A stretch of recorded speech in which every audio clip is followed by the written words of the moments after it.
What's up, everybody? In today's video, it is finally happening.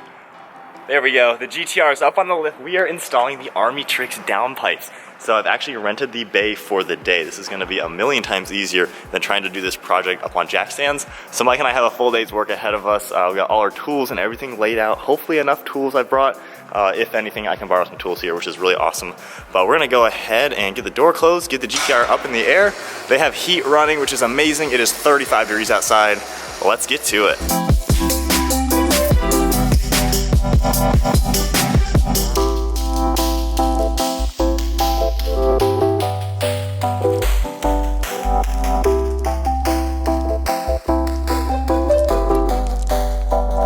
So we've got the easy part done. We got the mid pipe out to have a little bit better access. Here are the factory downpipes. We've got that one little cross beam out and then the under tray out. Now is the hard part. We actually have to get these bolts out. So we can only see really 3 from the bottom of each side. The other 2, there's one way in the top and another one in the top. I can see this one right here. I don't know how you're gonna get through this. So here is what we have for a breaker bar and one extension. This also can be like this. For extra leverage if needed, we're gonna put this kind of on the end. Okay, so we got it onto the one bolt. I'm just using this one with just the actual socket piece. So, all right, so right now that is on.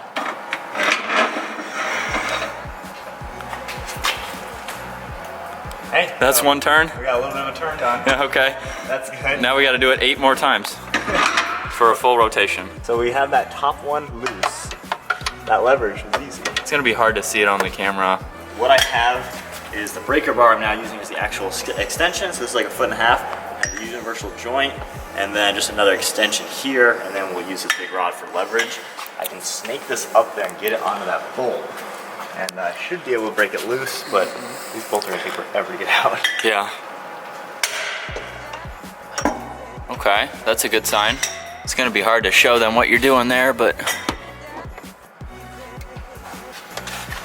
Hey, I just did one full turn. Okay, cool. Is that the hardest one to get to, or is that the second hardest to get to? One of the many hard ones to get to. Well, I mean, yeah, 2 of the 3 we can't see. Yeah, this is one of the ones we cannot see. Okay. But I'm just going all the way out. All right. See, the next one I feel like we can like hold it one hand down here while the other person kind of feeds it up. Yeah, for which one? The top one. The top one? So these bottom 3, a Yeah. top left and a top right. We got it onto the other bolt. I used my hand way up on this side and he fed that through. It's moving. Yeah, all right. Moving. All right. All right, so we got that loose. Now, one thing good about this top one, guys, I can take my hand all the way up here and I can hold the socket end on the stud. So I'm holding it so where he's not gonna fall off. You got it? Yep. So you keep spinning it. And that universal joint is obviously gonna do its job. I tell you, this socket extension here, or being able to twist this here, Yeah. is saving us. I can hear it spinning from here. Yeah. And in case anybody was wondering, it is nice and toasty in here. Oh. All right. Oh, it came off. It came off. All right. Okay, you ready? Try to keep this a little bit straighter. Like that? Yep. Perfect. Oh, dude, that was nothing. Yeah.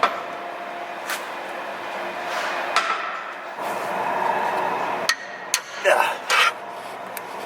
Hey, it worked. That was one turn, or can you do it by hand at all? I doubt it. With 6 inches of leverage. Oh, you can. Yeah. So close. It's so close. Look at it right there. You can't do that by hand yet? I'm gonna try. Nope. No? Dang. I mean, I feel like we could probably just take the 2 sensor off down here Yeah. and then see where the other one, I don't know where the other one's plugged into. I feel like some people said we can unplug it from the engine bay. All right. That's one. So we lowered the car back down with the hood open. The plug right there is the upper O2 sensor plug, so we're just gonna unplug that. So we actually went ahead and disconnected both upper ones. You just grab the plug and unplug it, super easy. Time for this thing to go back up in the air. So the theoretically, the cat should come out.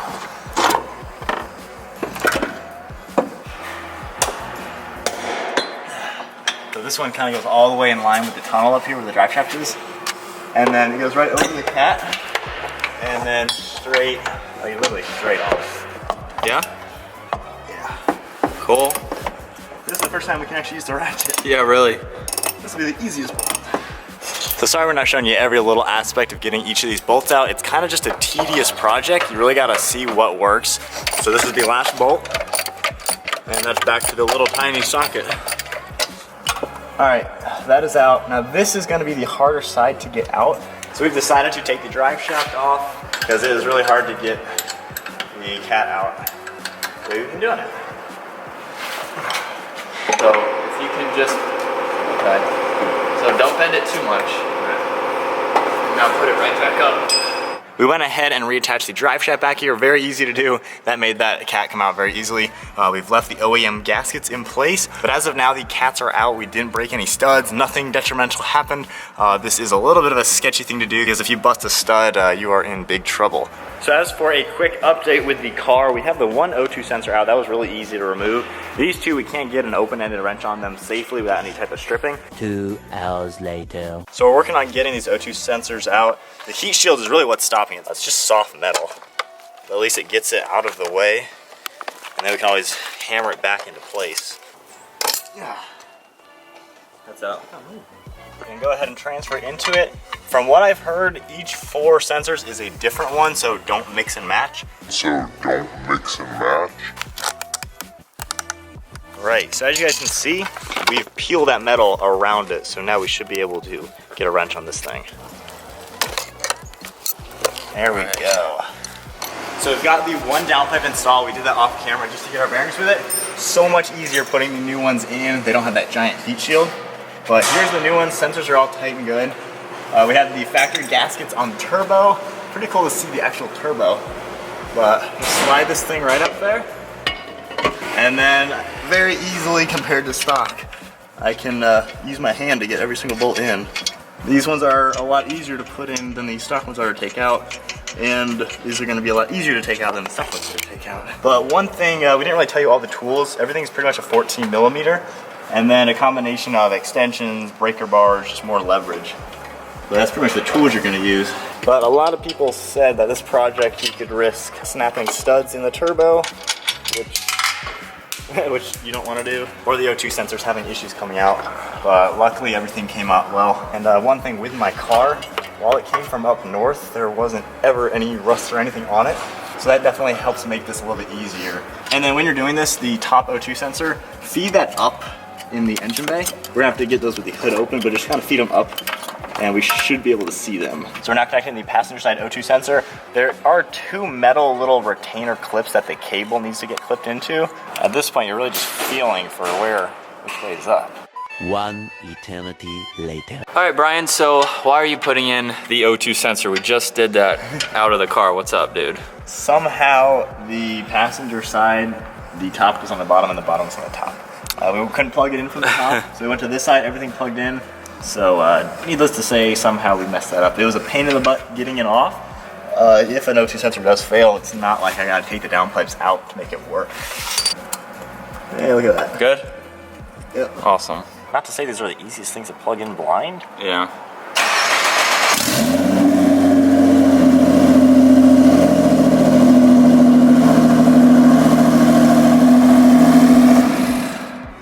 Well, that's loud. Well, that's definitely loud. Does that compete with how my car sounds? That right there probably. So if I had a pipe just dumping to the side, yeah, it'd be like that. But at least I think it'll tone down a little bit with the rest of the exhaust. But it's so much louder when I had the stock cats and I just started up with that. Dang. So that is the hard part. Next up, just the mid pipe under tray. Make sure the drive shaft is tight.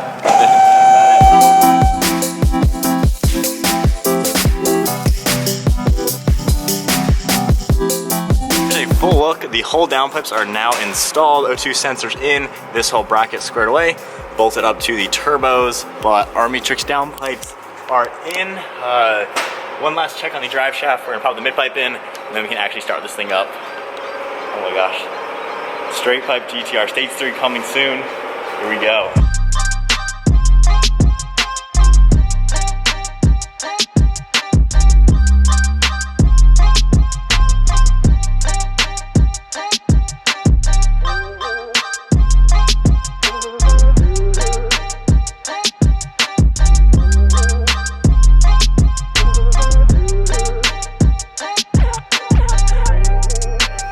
So everything is completely installed. Everything is tight. Under trays are back on. First official startup. We'll pull it out of the shop, play the valves a little bit, and go from there.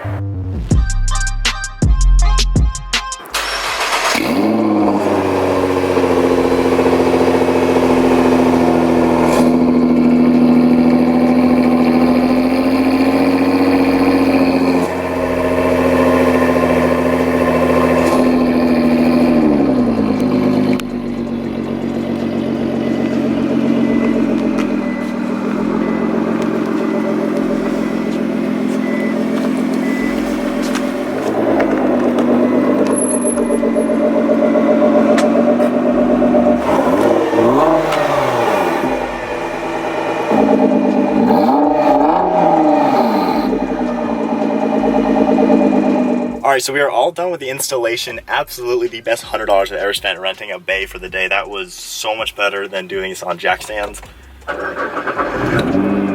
So initial impressions just starting it up like that, doesn't really sound too much different, which I'm kind of happy about. So normal, like idling, it's not bad. So just driving home now with the valves in the closed position, it really doesn't sound any different. It sounds just like the same stock car. A little downshift. Slightly louder. I can actually hear the turbo just whistling a little bit. Go ahead with the valves open.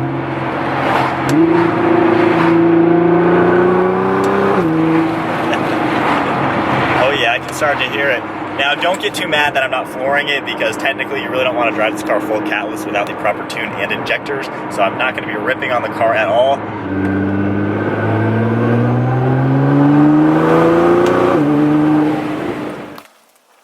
Oof. That's what happens when you spray the penetrating oil all over the place. Oh boy. We are smoking like crazy. Good thing you have a fire extinguisher. Yeah. We sprayed a good amount of it. We had no issues whatsoever with bolts coming off. That liquid penetrant did its job. And even once we got the nuts off the studs, looking at the studs, it looks like they were completely coated. So it worked, which is great. Again, my car had zero rust whatsoever on it, so I think that made it a lot easier. But not too bad of an installation, about a 6-hour job. That lift absolutely saved it. That was so awesome. But that is it for today's video, guys. Injectors coming soon, new tune coming soon, then we can rip on this car. So hope you guys enjoyed the video. Give it a huge thumbs up, smash the subscribe button. We'll see you guys next video.